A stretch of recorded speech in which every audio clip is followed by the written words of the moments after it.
Cohen's vehicle. Earlier tonight, I spoke with Congressman Adam Schiff, the ranking Democrat on House Intelligence, about these bombshell reports. Well, they are quite intense allegations, and if this is correct, if Vekselberg sent Michael Cohen $500,000, of course, the question is why. Now, in what Avenatti put out, he is just asking the question, I think, whether this was to reimburse Mr. Trump or Mr. Cohen for paying hush money to Stormy Daniels.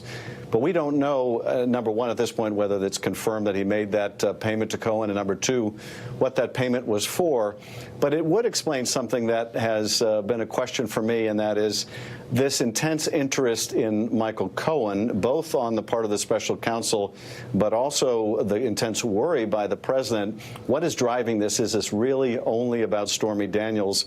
I've always found that hard to believe, that the Justice Department would be prepared to take on the lawyer to the president. A search of a lawyer at all is unusual, but let alone the president's lawyer, if it was just about a potential campaign finance violation. So it would make sense, both in terms of stopping Vekselberg at the airport to question him or seize his devices, but it would also make sense in terms of the intense interest over that search in New York. Was Vekselberg someone on your radar and your team's radar as you were conducting your own investigation on that Intelligence Committee? Yes, and I can't go into the particulars, but this is someone who had come to our attention. But again, this was someone that the GOP on our committee would not allow us to do a full investigation. So while he had come to our attention, we were not allowed to pursue the matter.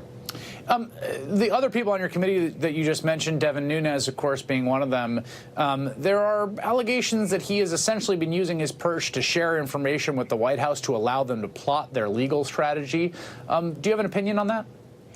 Well, there's certainly good reason to believe that this is a coordinated effort between the committee or the chairman, and not just our chairman, but also members of the GOP on the Judiciary Committee, Mr. Meadows and Mr. Jordan, because what they're doing is very much in lockstep. You see this escalating fight with the Justice Department where these Republican members, in the interest of defending the president, are making a continually escalating series of demands on the Justice Department, not because they particularly want the documents they're asking for. Indeed, our own chairman has acknowledged he doesn't read them, but because they're interested in asking for more and more sensitive information until they get no for an answer. It's the fight that they want.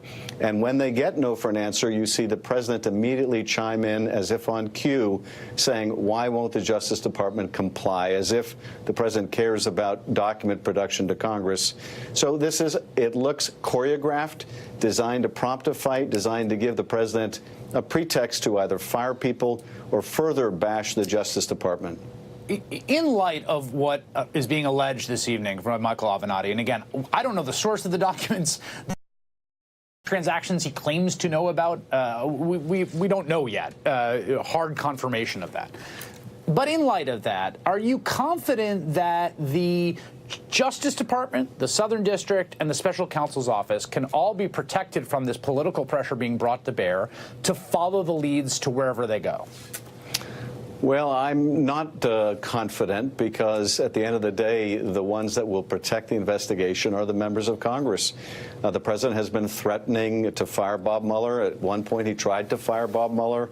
At another point, he evidently stayed his hand in terms of firing Mueller because he was assured by special counsel, at least reportedly, that they were not subpoenaing Deutsche Bank.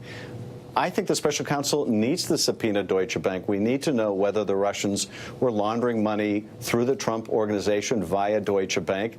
We need to know whether Russia holds this lever over the head of the President of the United States.